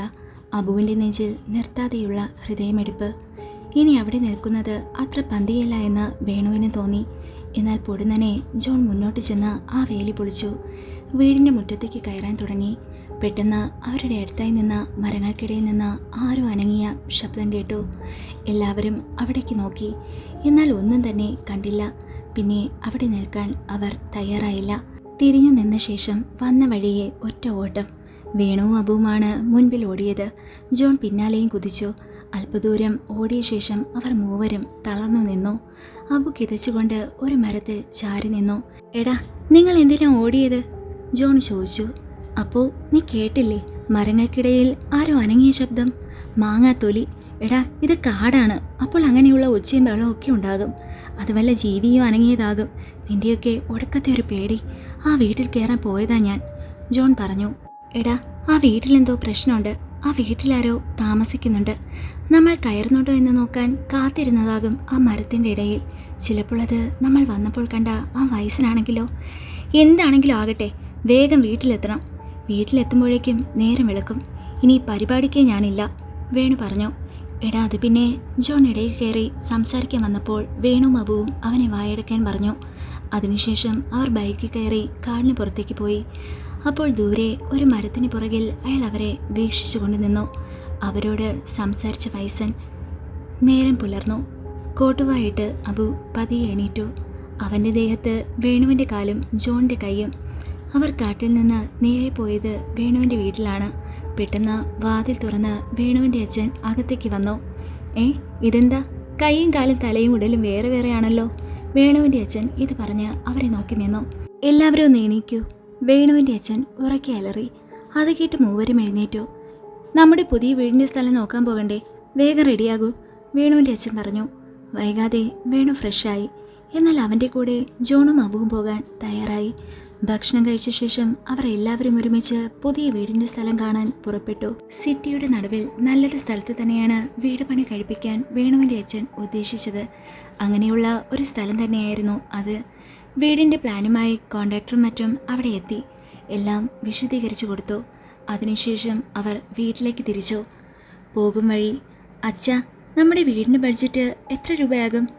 അതൊക്കെ വരും പോലെ നോക്കാം, വേണുവിൻ്റെ അച്ഛൻ മറുപടി പറഞ്ഞു. എന്നാലും നമ്മുടെ സ്വന്തം നാടും വീടും കാടുമൊക്കെ തരുന്ന ആ സുഖം ഇവിടെ കിട്ടില്ലല്ലോ, അബു പറഞ്ഞു. ഓ പിന്നെ, അവിടുന്ന് ഈ സിറ്റിയിലേക്ക് ജോലിക്ക് വരാൻ വണ്ടി ഓടിക്കുന്ന പാട് എനിക്കറിയാം. പിന്നെ നല്ലൊരു വീട് വയ്ക്കാൻ ആർക്കാണ് ആഗ്രഹമില്ലാത്തത്? നീയൊക്കെ എൻ്റെ പ്രായത്തിലെത്തുമ്പോൾ മനസ്സിലാക്കിക്കൊള്ളും. പിന്നെന്താ നീ പറഞ്ഞത്? കാടോ? നമ്മുടെ നാട്ടിലുള്ള കാട്ടിൽ പോകാൻ ആർക്കാട് ധൈര്യം? പ്രേതവും പിശാചും അലഞ്ഞു നടക്കുന്ന ഒരു കാട്. അത് കേട്ടപ്പോൾ അവർ ഒന്ന് ഞെട്ടി. അബു ഒരു കണ്ണിൽ വേണുവിനെയും മറ്റേ കണ്ണിൽ ജോണിനെയും നോക്കി. അല്ല, അപ്പോൾ അവിടെ ശരിക്കും പ്രേതമുണ്ടോ? എനിക്കതിൽ ഉറപ്പില്ല. മുൻപേ എല്ലാവരും പറഞ്ഞു നടന്നതാ ആ കാട്ടിൽ പ്രേതമുണ്ടെന്നൊക്കെ. പിന്നെ ഒരു കാര്യം, ആ കാട്ടിലൊരു വീടുണ്ട്. അവിടെ എന്തോ നിധിയുണ്ടെന്നോ, ആ വീട്ടിൽ ആരും കയറാതെ ഇരിക്കാനാ ഈ പ്രേതകഥ കെട്ടിവെച്ചത് എന്നൊക്കെ പറയുന്നുണ്ട്. സത്യം ആർക്കറിയാം? വേണുവിൻ്റെ അച്ഛൻ പറഞ്ഞത് കേട്ട് അവർ 3 പേരും 3 ചിന്തയിലായിരുന്നു. അച്ഛനെ വിവരിക്കുന്ന സ്ഥലത്ത് ഇന്നലെ താൻ പോയി എന്നോർത്ത് വേണു ഉള്ളിൽ ചിരികൊണ്ടു. ഇന്നലെ അവിടെ നിന്ന് എങ്ങനെ രക്ഷപ്പെട്ടു എന്നോർത്ത് ഭയപ്പെട്ട് അബുവും. ആ വീട്ടിൽ കയറാൻ പറ്റിയില്ലല്ലോ എന്ന വിഷമത്തിൽ ജോണും. വീട്ടിലെത്തിയ ശേഷം അവർ ഒരുമിച്ചിരുന്ന് ഊണ് കഴിച്ചു. തങ്ങളുടെ സ്വന്തം വീട്ടിലേക്ക് പുറപ്പെടാൻ ജോണും അബുവും തയ്യാറായി. അവർ ഉറങ്ങാൻ നേരം, എടാ, അച്ഛൻ പറഞ്ഞത് എല്ലാം മറന്നേക്ക്. കുറേ നാളുകൾക്ക് ശേഷം നമ്മളൊന്ന് ചില്ലാകാൻ ആ കാട്ടിലേക്ക് പോയി, അത്ര തന്നെ. അവിടെ പ്രേതമോ ഭൂതമോ നിധിയോ കള്ളനോ എന്തോ ഉണ്ടായിക്കോട്ടെ, നിങ്ങളതിൽ പിടിച്ചു തൂങ്ങണ്ട, വേണു പറഞ്ഞത് അബുവിന് മനസ്സിലായി. എന്നാൽ ജോണിന് മറുചെവിയിൽ കൂടെ ആ വാക്കുകൾ പറന്നുപോയി. ജോൺ എന്തോ മനസ്സിൽ കണ്ടാണ് അവിടെ നിന്നും ഇറങ്ങിയത്. അബുവും ജോണും വേണുവിൻ്റെ വീട്ടിൽ നിന്നും ഇറങ്ങി. ജോണിൻ്റെ മനസ്സ് മുഴുവൻ കാട്ടിലെ ഒറ്റപ്പെട്ട വീടും അതിൽ നിറഞ്ഞു നിൽക്കുന്ന ദുരിതകളുമായിരുന്നു. പലരും പല കഥകൾ പറയുന്നു. എന്നാലും ശരിക്കും എന്താണ് ആ വീട്ടിനുള്ളിൽ? അവൻ അതിനെക്കുറിച്ച് തന്നെ ചിന്തിച്ചിരുന്നു. ദിവസങ്ങൾ കടന്നുപോയി. വേണുവിൻ്റെ പുതിയ വീടിൻ്റെ പണി തുടങ്ങി. കുറച്ച് മാസങ്ങൾക്ക് ശേഷം സിറ്റിയിൽ വേണുവിൻ്റെ അച്ഛൻ പണി കഴിപ്പിച്ച ആ വീട് തല ഉയർത്തി നിന്നു. വീടിൻ്റെ പാലുകാച്ചൽ ചടങ്ങിന് ഒരുക്കമായി. വേണുവിൻ്റെ അച്ഛൻ തൻ്റെ എല്ലാ ബന്ധുക്കളെയും വിരുന്നിന് വിളിച്ചു. വീടിൻ്റെ മുൻപിൽ ഒരു പന്തലൊക്കെ നാട്ടി. വരുന്നവർ വെൽക്കം ഡ്രിങ്ക്സ് കുടിച്ച് വീട്ടിലേക്ക് കയറി ചുറ്റും നടന്നു കണ്ടു. എല്ലാവരും നല്ല അഭിപ്രായമാണ് പറഞ്ഞത്. തിരക്കിനിടയിൽ വേണു ഫോണെടുത്ത് അബുവിനെ വിളിച്ചു. എടാ, നിങ്ങൾ എവിടെയാ? ഇവിടെ പരിപാടിയൊക്കെ തുടങ്ങി, വേണു ദേഷ്യത്തിൽ അബുവിനോട് ഫോണിൽ ചോദിച്ചു. ഞങ്ങൾ ഇപ്പോൾ എത്തും. ഒരു ഗിഫ്റ്റ് വാങ്ങാൻ കയറിയതാ. ഒരു 5 മിനിറ്റ്, അബു മറുപടി പറഞ്ഞു. ആ ശരി ശരി. കുറച്ച് സമയത്തിനുള്ളിൽ അവർ രണ്ടുപേരും വേണുവിൻ്റെ വീട്ടിലെത്തി. ജോണായിരുന്നു ബൈക്ക് ഓടിച്ചത്. പിന്നിൽ അബു ഇരിക്കുന്നു. അവൻ്റെ കയ്യിൽ ഗിഫ്റ്റ് പേപ്പറിൽ പൊതിഞ്ഞ വലിയ പൊതി. വേണുവിന് അത് കണ്ടപ്പോൾ തന്നെ മനസ്സിലായി അതൊരു ഫ്രെയിം ചെയ്ത ഫോട്ടോ ആണെന്ന്. അവർ രണ്ടുപേരും വീടിനകത്തേക്ക് കയറി. പക്ഷേ അബു ഉടൻ തിരിച്ചിറങ്ങി ആ വെൽക്കം ഡ്രിങ്ക്സ് ഒരു ഗ്ലാസ് എടുത്ത് കുടിച്ചു. ജോൺ ആ ഗിഫ്റ്റ് അബുവിൻ്റെ കയ്യിൽ നിന്ന് വാങ്ങി വേണുവിന് കൊടുത്തു. വേണു അത് തൻ്റെ റൂമിൽ കൊണ്ടുവച്ചു. അതിനുശേഷം അവർ വീടൊക്കെ ചുറ്റി നടന്നു കണ്ടു. താഴത്തെ ഒരു മുറിയിലേക്ക് അബു കടന്നു ചെന്നപ്പോൾ അവനൊന്ന് ഞെട്ടി. ആ മുറിക്കുള്ളിൽ വേണുവിൻ്റെ അപ്പൂപ്പൻ്റെ സാധനങ്ങളൊക്കെ അടുക്കി വെച്ചിരിക്കുന്നു. അപ്പൂപ്പൻ ഉപയോഗിച്ച കട്ടിൽ, കസേര, പുസ്തകങ്ങൾ, വസ്ത്രങ്ങൾ. ശരിക്കും അവരുടെ പഴയ വീട്ടിൽ അപ്പൂപ്പൻ്റെ മുറിയിൽ കയറുമ്പോഴുള്ള അതേ ഗന്ധം അവിടെ പരന്നു. ഇതെന്താടാ, മരിച്ചുപോയ നിന്റെ അപ്പൂപ്പൻ തിരികെ വന്നോ? അബു ചോദിച്ചു. ആ, ഇതെൻ്റെ അച്ഛൻ്റെ ഏർപ്പാടാ. അപ്പൂപ്പൻ്റെ ഓർമ്മയ്ക്കായി അച്ഛൻ ചെയ്തു വെച്ചതാ. ഇവിടെ എവിടെയൊക്കെയോ അപ്പൂപ്പൻ ഉള്ളതുപോലെ തോന്നുന്നു, വേണു പറഞ്ഞു. ഇത് കേട്ടപ്പോൾ അബു ആ മുറിയിൽ നിന്ന് പുറത്തേക്കിറങ്ങി. അതിനുശേഷം അവർ നേരെ വേണുവിൻ്റെ മുറിയിലേക്ക് ചെന്നു. അവിടെ ഇരുന്ന് ഭക്ഷണം കഴിച്ചു. ഒടുവിൽ പതിയെ പതിയെ ആ തിരക്കൊക്കെ കുറഞ്ഞു വന്നു. അതിഥികളെല്ലാം സ്ഥലം വിട്ടു. കിട്ടിയ സമ്മാനങ്ങൾ അവർ ഓരോന്നായി തുറന്നു നോക്കി. ഫാൻ, മിക്സി, ചായക്കപ്പ് ഇതൊക്കെയായിരുന്നു കൂടുതലും. എടാ, നീ ഞങ്ങൾ തന്ന ഗിഫ്റ്റ് പൊട്ടിച്ചു നോക്കിയില്ലല്ലോ. അയ്യോ, അത് ഞാൻ മറന്നു. അത് പറഞ്ഞ ശേഷം വേണു അവർ കൊടുത്ത വലിയ ഗിഫ്റ്റ് തുറന്നു. അത് കാണുമ്പോൾ തന്നെ അറിയാം ഒരു വലിയ ഫോട്ടോ ആണെന്ന്. വേണു ആ ഗിഫ്റ്റ് പേപ്പർ വലിച്ചു കീറി. ആ ചിത്രം കണ്ട് അവൻ അമ്പരന്ന് നിന്നു. അതൊരു പെയിൻറ്റിംഗ് ആയിരുന്നു. ഒരു കുടുംബം, അച്ഛൻ, അമ്മ, മകൾ, പിന്നെ ഒരു കുഞ്ഞു മകൻ. ഇഷ്ടായോ? ജോൺ ചോദിച്ചു. എൻ്റെ പൊന്നോ, ഇത് ശരിക്കുള്ള പെയിൻറ്റിംഗ് ആണല്ലോ. നിങ്ങൾക്ക് ഇത് എവിടെ നിന്ന് കിട്ടി? വേണു ചോദിച്ചു. അതൊക്കെ വാങ്ങി. എന്തായാലും നിനക്ക് പെയിൻറ്റിംഗ് ഒക്കെ ഇഷ്ടമായതുകൊണ്ടാ ഇത് വാങ്ങിയേ. നമുക്ക് ഇത് മുകളിലത്തെ ഹാളിൽ തൂക്കിയിടാം, ജോൺ പറഞ്ഞു. അവർ ആ ചിത്രം ഹാളിൻ്റെ ചുമരിൽ മധ്യഭാഗത്തായി തൂക്കിയിട്ടു. വേണുവിന് ആ ചിത്രം ഒരുപാട് ഇഷ്ടമായി. എങ്കിൽ ഞങ്ങൾ ഇറങ്ങട്ടെ, നേരം കുറേ ആയല്ലോ. ഇനി എന്തിനാടാ പോകുന്നത്? ഇവിടെ തങ്ങാം. ഒടുവിൽ അവർ അത് സമ്മതിച്ചു. രാത്രി സമയം 9. വേണുവും ജോണും ഇപ്പോഴേ ഉറക്കമായി. എന്നാൽ അബു ആ മുറിയിൽ നിന്ന് പുറത്തു വന്നു. അവൻ താഴേക്ക് നടന്നു. പെട്ടെന്ന് അവൻ്റെ കണ്ണിലുടക്കിയത് വേണുവിൻ്റെ അപ്പൂപ്പൻ്റെ മുറിയാണ്. ആ മുറിയുടെ വാതിൽ തുറന്നു കിടക്കുന്നു. താഴെ ആരെയും കാണാനില്ല. അവൻ താഴേക്കിറങ്ങി ആ മുറിയെ ലക്ഷ്യം വെച്ച് നടന്നു. മുറിയുടെ മുന്നിലെത്തി ഒന്ന് ശ്വാസം നീട്ടി വലിച്ച് വാതിൽ പതിയെ തുറന്നു. എന്നാൽ ആ ഗന്ധം ഇപ്പോഴും അവിടെ നിറഞ്ഞു നിൽക്കുന്നു. മുറിയിൽ ലൈറ്റിട്ട് അവൻ അകത്തേക്ക് നടന്നു ചെന്നു. വേണുവിൻ്റെ അപ്പൂപ്പൻ്റെ കട്ടിൽ വിരിപ്പ് അതുപോലെ തന്നെ കിടക്കുന്നു. കുറേ പുസ്തകങ്ങളെല്ലാം അടുക്കി പെറുക്കി വച്ചിരിക്കുന്നു. എന്നാലും ഇവരെന്തിനാ ഇങ്ങനെയൊക്കെ ചെയ്യുന്നത്? മരിച്ച ആളിൻ്റെ സാധനങ്ങളൊക്കെ ഇങ്ങനെ സൂക്ഷിക്കണോ? ചിലപ്പോൾ അവർ എന്തെങ്കിലും എടുക്കാൻ വേണ്ടി മടങ്ങി വന്നാലോ? അയ്യോ വേണ്ട, അങ്ങനെയൊന്നും ചിന്തിക്കണ്ട. അബു മനസ്സിൽ ഓരോന്ന് പറഞ്ഞ് പിറുപിറുത്തു. പെട്ടെന്ന് അവന് മൂത്രമൊഴിക്കാൻ തോന്നി. ഇനി മുകളിലേക്ക് പോകാൻ അവൻ മടിച്ചു. മാത്രമല്ല ആ മുറിയിലൊരു ബാത്റൂം ഉണ്ടായിരുന്നു. അവൻ അവിടേക്ക് കയറി കാര്യം സാധിച്ചു. അപ്പോൾ അവൻ ആ ബാത്റൂമിലും ചില കാര്യങ്ങൾ ശ്രദ്ധിച്ചു. അവിടെ ഒരു ടൂത്ത് ബ്രഷ്, സോപ്പ്, ഷേവിംഗ് സെറ്റൊക്കെ ഇരിക്കുന്നു. അതൊക്കെ പഴകിയതാണ്, ഉപയോഗിച്ചിട്ട് ഒരുപാട് നാളായതുപോലെ. അതൊക്കെ വേണുവിൻ്റെ അപ്പൂപ്പൻ്റെ ആണെന്ന് അവൻ ഉറപ്പിച്ചു. പെട്ടെന്നാണ് അവനൊരു കാര്യം ശ്രദ്ധിച്ചത്. ഷേവിംഗ് സെറ്റ് നനഞ്ഞിരിക്കുന്നു. അവനത് കയ്യിലെടുത്തു.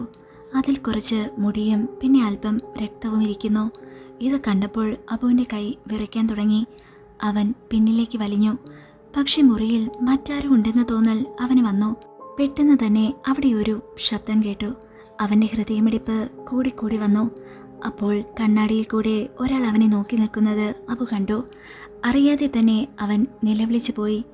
പക്ഷെ അവൻ്റെ പുറകിൽ നിന്നത് വേണുവിൻ്റെ അച്ഛനായിരുന്നു. എന്താണ് നിനക്കിവിടെ കാര്യം? അത് പിന്നെ ഞാൻ മൂത്രമൊഴിക്കാൻ വന്നതാ, അബു മറുപടി പറഞ്ഞു. ഓഹോ, മുകളിൽ ഇത്രയും മുറിയുണ്ടായിരുന്നിട്ടും നിനക്ക് ഇവിടെ തന്നെ വന്ന് ഒഴിക്കണമല്ലേ?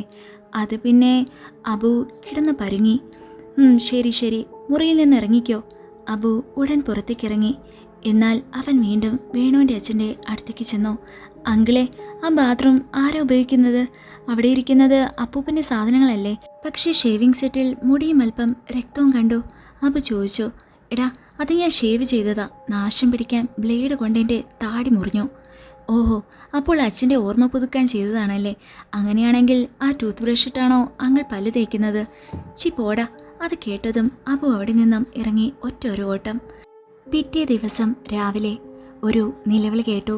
ആ ശബ്ദം കേട്ടതും അബു ഉറക്കത്തിൽ നിന്നും ചാടി എണീറ്റു. മുറിയുടെ പുറത്തു നിന്നും ആ ശബ്ദം വീണ്ടും കേട്ടുകൊണ്ടിരുന്നു. അബു പുതപ്പ് മാറ്റി വാതിൽ തുറന്നു. അപ്പോൾ അതാ വേണു. അവൻ വ്യായാമം ചെയ്യുകയാണ്. ഡമ്പലെടുത്ത് ഉയർത്തുന്നു. അലറി വിളിക്കുന്നു. ഇങ്ങനെ അലറി വിളിച്ചാൽ നിന്റെ ഒച്ച പോകുമെന്നല്ലാതെ വേറെ മാറ്റമൊന്നും സംഭവിക്കാൻ പോകുന്നില്ല. എന്താ ആശാനെ പരിപാടി? അബു ചോദിച്ചു. ഹേ, അങ്ങനെയൊന്നുമില്ല. ശരീരം ഒന്ന് നന്നാക്കണം. ഈ വയറൊക്കെ ഒന്ന് കുറയ്ക്കണം. ഇന്നു മുതൽ തുടങ്ങുന്നു ഞാൻ. അത് പറഞ്ഞ ശേഷം വേണു അവൻ്റെ സെൽഫി എടുത്തു. എന്തിനാടാ ഫോട്ടോ എടുത്തേ?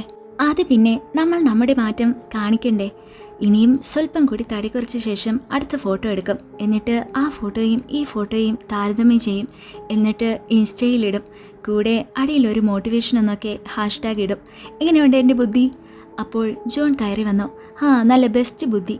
സ്വന്തമായി വല്ലതും ചെയ്യടാ, ജോൺ പറഞ്ഞു. സ്വന്തമായല്ലേ ഈ ചെയ്യുന്നേ? അല്ല പിന്നെ. അപ്പോൾ വേണുവിൻ്റെ അമ്മ അവർക്ക് ചായയുമായി എത്തി. എന്താ അമ്മ ഇത്? ഞാൻ പറഞ്ഞതല്ലേ എനിക്ക് ബദാമിട്ട പാൽ മതിയെന്ന്. തൽക്കാലം ഇന്നത്തേക്ക് ഇത് കുടിക്കുക. ബദാമൊക്കെ പിന്നെ പിള്ളേരെ, നിങ്ങൾ അറിഞ്ഞോ നമ്മുടെ കാർണിഷ് ഫോറസ്റ്റിൽ ഒരു വീടുണ്ടല്ലോ, അവിടെ ആരോ അതിക്രമിച്ച് കയറിയെന്ന്? അത് കേട്ടപ്പോൾ ജോണിൻ്റെ കയ്യിൽ നിന്ന് കുറച്ച് ചായ താഴേക്ക് വീണു. വേണുവും അബുവും അത് ശ്രദ്ധിച്ചു. വേണുവിൻ്റെ അമ്മ മുറിയിൽ നിന്ന് ഇറങ്ങുന്നത് വരെ അവർ രണ്ടുപേരും ജോണിനെ തുറച്ചു നോക്കി നിന്നു. ജോണിൻ്റെ ഞെട്ടിൽ നിന്നും അവൻ എന്തോ കള്ളത്തരം ഒളിപ്പിക്കുകയാണെന്ന് വേണുവിന് മനസ്സിലായി. അവൻ പതിയെ ജോണിൻ്റെ അടുത്തേക്ക് നടന്നു. ജോണാകട്ടെ പിന്നിലേക്ക് വലിഞ്ഞു. എന്താണ് നിനക്കൊരു കള്ളലക്ഷണം? എനിക്ക് കുഴപ്പമൊന്നുമില്ലടാ, ഞാൻ എവിടെ പോയിട്ടില്ല, സത്യം. അതിന് നീ എവിടെയെങ്കിലും പോയെന്ന് ഞങ്ങൾ പറഞ്ഞോ? അപ്പോൾ ജോൺ ഉത്തരമുട്ടി അവിടെ നിന്നു. അബു നിശബ്ദനായി. നിനക്കല്ലേലും അത്യാഗ്രഹം ഇത്തിരി കൂടുതലാണെന്ന് എനിക്കറിയാം. എനിക്കൊന്നേ അറിയാനുള്ളൂ, ഇന്നലെ ആ വീട്ടിൽ കയറിയത് നീയാണോ? ഒടുവിൽ ഒട്ടും പിടിച്ചു നിൽക്കാൻ പറ്റാതായപ്പോൾ ജോണിൻ്റെ നിയന്ത്രണം നഷ്ടമായി. അവൻ പറഞ്ഞു, അതേടാ, ഞാൻ തന്നെയാണ് അവിടെ കയറിയത്. അത് കേട്ട് വേണു അബുവും ഒന്ന് ഞെട്ടി. നിനക്കെങ്ങനെ തോന്നി ജോണി ഒറ്റയ്ക്ക് ആ സ്ഥലത്തേക്ക് പോകാൻ? നമ്മൾ ഒരു വട്ടം പോയപ്പോൾ ഉണ്ടായ അനുഭവം നിനക്ക് ഓർമ്മയില്ലേ? അത്രയ്ക്കും ഭയാനകമായ സ്ഥലത്ത് ഒറ്റയ്ക്ക് പോയി നിന്നെ സമ്മതിക്കണം, വേണു പറഞ്ഞു. ശരിയാ, ഇത്രയ്ക്കും ധൈര്യം നിനക്ക് എവിടെ നിന്ന് കിട്ടിയടാ? അബു ചോദിച്ചു. പക്ഷേ ജോൺ അപ്പോഴും നിശബ്ദനായി നിൽക്കുകയാണ്. എന്തൊക്കെയോ ദുരൂഹതകൾ അവൻ്റെ മുഖത്ത് നിഴലിച്ചു കിടന്നു. ഇന്നലെ നീ അവിടെ പോയി എന്താ ചെയ്തത്? നീതി വല്ലതും കിട്ടുമെന്ന് നോക്കാൻ കയറിയതാണോ? എന്നിട്ട് വല്ലതും കിട്ടിയോ? നട്ടപ്പാതിരയ്ക്ക് അവൻ നിധി തേടി ഇറങ്ങിയിരിക്കുന്നു, അതും മനുഷ്യന്മാർ പോകാത്ത സ്ഥലത്ത്, വേണു പറഞ്ഞു. ശരിയാ, അതൊക്കെ പ്രതീക്ഷിച്ചാ ഞാൻ പോയത്. പക്ഷേ ഒന്നും കിട്ടിയില്ല. പിന്നെ അത് പറയാൻ തുടങ്ങിയപ്പോൾ വേണുവിൻ്റെ അച്ഛൻ ആ മുറിയിലേക്ക് വന്നു. വേണുവിനോട് എന്തോ പറഞ്ഞ ശേഷം തിരിച്ചുപോയി. അതിനുശേഷം വേണു കൂടുതലായി ജോണിനോടൊന്നും ചോദിച്ചില്ല. താൻ ചെയ്തത് തെറ്റായിപ്പോയെന്ന് ജോൺ സ്വയം മനസ്സിലാക്കിയെന്ന് വേണു കരുതി. ഇനി ഒരിക്കലും തങ്ങളോട് പറയാതെ കാർണിഷ് ഫോറസ്റ്റിൽ പോകില്ല എന്നും അവൻ വാക്കുകൊടുത്തു. പക്ഷേ ആ വീട്ടിൽ നിന്നും എന്തൊക്കെയോ ജോണിൻ്റെ കൂടെ ഇപ്പോഴും ഉണ്ടെന്ന് ജോണിന് പോലും അറിയില്ല. ദിവസങ്ങൾ കടന്നുപോയി. കാർണിഷ് ഫോറസ്റ്റും ആ വീടും മുൻപ് നടന്ന സംഭവങ്ങളും അവർ മൂന്നുപേരും മറന്നു തുടങ്ങിയിരുന്നു. വേണു ദിവസവും രാവിലെ മുടങ്ങാതെ വ്യായാമം ചെയ്യും. അവൻ ഓരോ ദിവസവും വ്യായാമം അവസാനിപ്പിച്ച ശേഷം തൻ്റെ ശരീരത്തിന് മാറ്റമുണ്ടോ എന്നറിയാൻ ഫോണിൽ ഫോട്ടോ എടുക്കാറുണ്ടായിരുന്നു. ഒരു ദിവസം രാവിലെ പതിവ് പോലെ വ്യായാമം ചെയ്ത ശേഷം അവൻ തൻ്റെ ഫോട്ടോ എടുത്തു. അപ്പോഴാണ് അബു വാട്സാപ്പിൽ ഓൺലൈനിൽ വന്നത്. എടാ അബു, എൻ്റെ ശരീരത്തിൽ എന്തെങ്കിലും മാറ്റമുണ്ടോ എന്ന് നോക്കിയേ. ഈ മെസ്സേജ് അവൻ അബുവിന് അയച്ച ശേഷം ആ ഫോട്ടോ കൂടെ അയച്ചു. നിന്റെ കൊഴുത്ത ശരീരം തന്നെയാണല്ലോ ഇത്, ഒരു മാറ്റമില്ലല്ലോ അളിയ. അബു അവനെ കളിയാക്കി. അതിൻ്റെ കൂടെ അവൻ മറ്റൊരു മെസ്സേജ് കൂടെ വേണുവിന് അയച്ചു. എടാ വേണു, നീ അയച്ച ഫോട്ടോയിൽ നിന്റെ പുറകെ കിടക്കുന്ന ആ... പെട്ടെന്ന് വേണു പേടിച്ച് തിരിഞ്ഞു നോക്കി. എന്നാൽ അവിടെ ഒന്നും തന്നെ കണ്ടില്ല. അവൻ അബുവിനോട് ചോദിച്ചു, എന്താണ് നീ പറഞ്ഞേ? അല്ലടാ, പുറകിൽ കിടക്കുന്ന ആ ടേബിളിലിരിക്കുന്ന തൊപ്പി എൻ്റേതാണ്, അതൊന്ന് മാറ്റി വെക്കണേ, ഞാൻ നാളെയോ മറ്റന്നാൾ വരുമ്പോൾ എടുക്കാം. അബു അത് പറഞ്ഞ് ചിരിച്ചു. അത് കേട്ട് വേണുവിന് ദേഷ്യം വന്നു. പോടാ, നിന്റെ കോപ്പിലെ തൊപ്പി, നീ പറഞ്ഞത് കേട്ടപ്പോൾ ഞാൻ കരുതി പുറകിൽ ആരോ നിൽക്കുന്നു എന്ന്. അപ്പോൾ നിനക്ക് പേടിയുണ്ടല്ലേ? അബു വേണുവിനെ കളിയാക്കി ചോദിച്ചു. ഓ പിന്നെ, പേടിയോ എനിക്കോ? ഒന്ന് പോടാ. അത് കളാ. പിന്നെ നമ്മുടെ പേടിയില്ലാത്ത നായകൻ എവിടെ? ഒരു വിവരമില്ലല്ലോ. ആര്? ജോണോ? അബു ചോദിച്ചു. അതേടാ, അവൻ്റെ ഒരു വിവരമില്ല. എനിക്ക് മെസ്സേജും അയക്കാറില്ല ഇപ്പോൾ. എടാ, അവൻ ജോലിയുടെ പുറകെ ആകും. അവന് ജോലി കിട്ടിയാൽ അവൻ്റെ വക ചെലവ്. ഹോ, എപ്പോൾ നോക്കിയാലും തിന്നുന്ന ചിന്ത മാത്രമേ ഉള്ളൂ അല്ലേ നിനക്ക്? സ്വന്തമായി അധ്വാനിച്ച് തിന്നടാ. എന്തായാലും അവനെ കണ്ടാൽ ഞാൻ അന്വേഷിച്ചെന്ന് പറഞ്ഞേക്ക്. ഇത്രയും പറഞ്ഞ ശേഷം അവർ ചാറ്റ് നിർത്തി. രാത്രിയായി. വേണുവിൻ്റെ വീട്ടിൽ എല്ലാവരും TV കണ്ടുകൊണ്ടിരുന്നു. കുറേ നേരത്തിന് ശേഷം വേണുവിൻ്റെ അമ്മ എണീറ്റ് പോയി. അത് കഴിഞ്ഞ് വേണുവിൻ്റെ അച്ഛനും. പോകാൻ നേരം വേണുവിൻ്റെ അച്ഛൻ അവൻ്റെ അപ്പൂപ്പൻ്റെ മുറിയിൽ ഒന്ന് കയറി. കുറച്ച് കഴിഞ്ഞ് പുറത്തിറങ്ങി. എന്നാൽ മുറിയുടെ വാതിൽ തുറന്നു തന്നെ കിടന്നു. അപ്പൂപ്പൻ്റെ മുറിയിൽ പഴയ സാധനങ്ങൾ ഉള്ളതിനാൽ അവിടെ നിന്നും ഒരു പ്രത്യേക ഗന്ധം പുറത്തേക്ക് വന്നു. വേണു സോഫയിലിരുന്ന് അച്ഛനോട് പറഞ്ഞു, അച്ഛാ, ആ മുറിയുടെ വാതിൽ ഒന്ന് അടച്ചിട്ട് പോയിക്കൂടെ?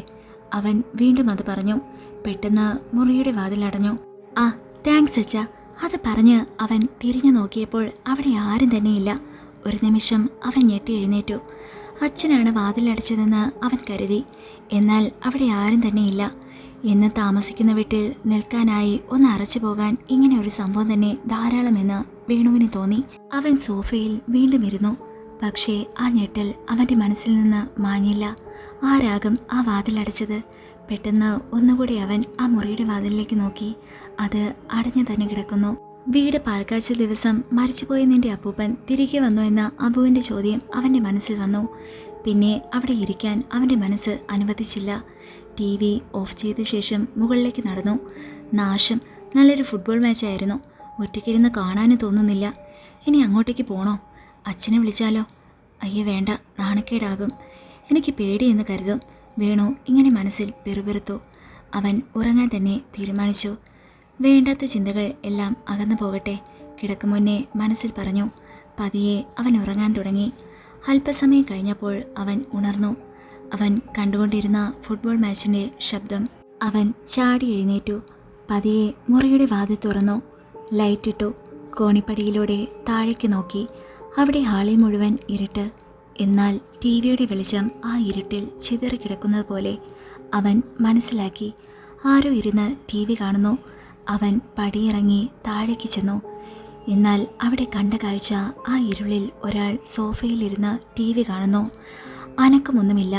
അതാരാണെന്ന് മനസ്സിലാക്കാൻ വേണുവിന് കഴിഞ്ഞില്ല. അവൻ്റെ കൈ വിറയ്ക്കാൻ തുടങ്ങി. അവൻ പതിയെ വിളിച്ചു, അച്ഛാ. എന്നാൽ അനക്കമൊന്നും ഉണ്ടായില്ല. അവൻ പതിയെ ഒരു സംശയത്തിൻ്റെ പുറത്ത് അപ്പൂപ്പ എന്ന് വിളിച്ചു. പക്ഷേ അപ്പോഴും അനക്കമൊന്നും തന്നെയില്ല. പെട്ടെന്ന് അയാൾ ചാടി എഴുന്നേറ്റു. ആ കാഴ്ച കണ്ട് വേണു താഴേക്ക് നിലംപതിച്ചു. അയാൾ TV ഓഫാക്കി. അപ്പോൾ അവിടെ മുഴുവൻ ഇരുട്ട് പരന്നു. എന്നാൽ ചെറിയ ഒരു വെളിച്ചത്തിൽ വേണു അത് മനസ്സിലാക്കി. ആ രൂപം അവൻ്റെ നേരെ നടന്നു വരികയാണ്. അവൻ ചാടി എഴുന്നേറ്റ് മുകളിലേക്ക് ഓടി. എന്നാൽ അവൻ്റെ മനസ്സിൽ അച്ഛൻ്റെ മുറിയിൽ പോകണമെന്നായിരുന്നു. പക്ഷേ അയാൾ അവനെ പിന്തുടരുന്നു. അവന് ഒച്ച വയ്ക്കാൻ കൂടെ കഴിയുന്നില്ല. കോണിപ്പടിയിലൂടെ മുകളിലേക്ക് എത്തിയ ശേഷം അവൻ താഴേക്ക് നോക്കി നിന്നു. പക്ഷേ അവന് പിഴച്ചു. അയാൾ പടികൾ കയറി മുകളിലേക്ക് വരികയായിരുന്നു. അത് കണ്ട് വേണുവിൻ്റെ നിയന്ത്രണം നഷ്ടമായി. അവനോടി മുറിയിൽ കയറി വാതിലടച്ചു. മുറിയുടെ ഒരു മൂലയിൽ പോയി പമ്മിയിരുന്നു. പുറത്തുനിന്ന് അടിക്കുന്ന വെളിച്ചത്തിൽ വാതിലിൻ്റെ അടിയിലൂടെ അവനത് കണ്ടു. 2 കാലുകളുടെ നിഴൽ പുറത്തു നിൽക്കുന്നു. എന്താടേത്? നിനക്ക് കട്ടിൽ കയറി കിടന്നോടെ? ഈ ശബ്ദം കേട്ടപ്പോൾ വേണുവിന് ബോധം വന്നു. അവൻ്റെ അമ്മ അതാ മുൻപിൽ നിൽക്കുന്നു. എന്താ സംഭവിച്ചത് എന്നറിയാതെ വേണു ചുറ്റിനു നോക്കി. ഇന്നലെ രാത്രി സംഭവിച്ചതൊക്കെ സ്വപ്നമായിരുന്നു. അവൻ കിളി പോയതുപോലെ തൻ്റെ അമ്മയെ നോക്കി തറയിൽ അങ്ങനെ കിടന്നു. അമ്മ എന്തൊക്കെയോ പറഞ്ഞുകൊണ്ട് അവൻ്റെ മുറിയിൽ നിന്ന് ഇറങ്ങിപ്പോയി. ഭാഗ്യം, തനിക്കൊന്നും സംഭവിച്ചില്ലല്ലോ എന്നോർത്ത് വേണു ഒരു ചെറിയ ചിരിയോടെ പതിയെ കട്ടിലിൻ്റെ കാലിൽ പിടിച്ച് എഴുന്നേറ്റ് നിന്നു. അയ്യേ, അപ്പോൾ ഞാൻ ഇന്നലെ കണ്ടതൊക്കെ സ്വപ്നമായിരുന്നു. എൻ്റെ ഒരു കാര്യം. അവൻ തലയിൽ കൈയും വെച്ച് അങ്ങനെ നിന്നു. പാവം അപ്പൂപ്പനെ സംശയിച്ചു. മരിച്ച തലയ്ക്ക് മുകളിൽ ഇരിക്കുന്നവരെയൊക്കെ വെറുതെ സംശയിക്കാൻ പാടില്ല, ദൈവം കോപിക്കും, വേണു മനസ്സിൽ പറഞ്ഞു. അതിനുശേഷം ചായ കുടിക്കാനായി അവൻ താഴേക്ക് ചെന്നു. അപ്പോൾ അപ്പൂപ്പൻ്റെ മുറി തുറന്നു കിടക്കുകയായിരുന്നു. അവൻ പതിയെ അതിനകത്തേക്ക് ചെന്നു. അപ്പൂപ്പൻ്റെ ഫോട്ടോയിൽ നോക്കി മാപ്പ് പറഞ്ഞു. എന്നാലും എൻ്റെ പൊന്നു അപ്പൂപ്പ, ഞാൻ അപ്പൂപ്പനെ സംശയിച്ചല്ലോ. ഇന്നലെ എന്തൊക്കെയാ സ്വപ്നം കണ്ടത്? ഞാൻ എന്തൊരു പേടിത്തൊണ്ടനാ. അവൻ അപ്പൂപ്പൻ്റെ ഫോട്ടോ നോക്കി ഓരോന്ന് പറഞ്ഞു നിന്നു. എടാ, നീ ഇവിടെ നിന്ന് എന്തെടുക്കുക? മേശപ്പുറത്ത് ചായ വെച്ചിട്ടുണ്ട്, എടുത്ത് കുടിക്ക്, അമ്മ അവനോട് പറഞ്ഞു. അത് കേട്ട് വേണു മേശപ്പുറത്തിരുന്ന ചായയും എടുത്ത് TV ഓണാക്കി സോഫയിലിരുന്നു. അപ്പോൾ അവൻ്റെ തലയിൽ ആരോ വന്ന് തട്ടി. അവൻ തിരിഞ്ഞു നോക്കിയപ്പോൾ ദേഷ്യം നിറഞ്ഞ മുഖത്തോടെ അച്ഛൻ നിൽക്കുന്നു. എന്നാൽ ഒരു കൂസലുമില്ലാതെ വേണു ചോദിച്ചു, എന്താ അച്ഛ? ഓ, എന്താന്ന് നിനക്കറിയില്ല അല്ലേ? രാത്രി TV കണ്ടു കഴിഞ്ഞാൽ അതൊന്ന് ഓഫ് ചെയ്ത് വെച്ചിട്ട് പൊയ്ക്കൂടെ? ഇന്നലെ രാത്രി മുഴുവൻ അത് ഓണായിരുന്നു. ഒന്നാമത് പുതിയ വീട് വെച്ചപ്പോൾ ഒടുക്കത്തെ കറണ്ട് ബില്ലാ വരുന്നത്. പിന്നെ നിന്റെ അമ്മയുടെ ഒടുക്കത്തെ സീരിയൽ ഭ്രാന്തും. അതിൻ്റെ ഇടയിലാണ് നിന്റെ ഇതുപോലത്തെ കലാപരിപാടി. ഇല്ലച്ച, ഞാനല്ല. ഞാൻ ഇന്നലെ TV ഓഫ് ചെയ്ത് വെച്ചിട്ടാണ് പോയത്. പിന്നെ എങ്ങനെ ഓണായി എനിക്കറിയില്ല. ഈ കഥയുടെ ബാക്കി കേൾക്കാനായി ചാനൽ സബ്സ്ക്രൈബ് ചെയ്യുക. നിങ്ങൾക്ക് ഈ ചാനൽ ഇഷ്ടമായാൽ ലൈക്ക് ചെയ്യാനും നിങ്ങളുടെ കൂട്ടുകാർക്ക് ഷെയർ ചെയ്യാനും മറക്കരുത്. നിങ്ങളുടെ വിലയേറിയ അഭിപ്രായങ്ങൾ കമൻറ്റ് ബോക്സിൽ രേഖപ്പെടുത്തുക.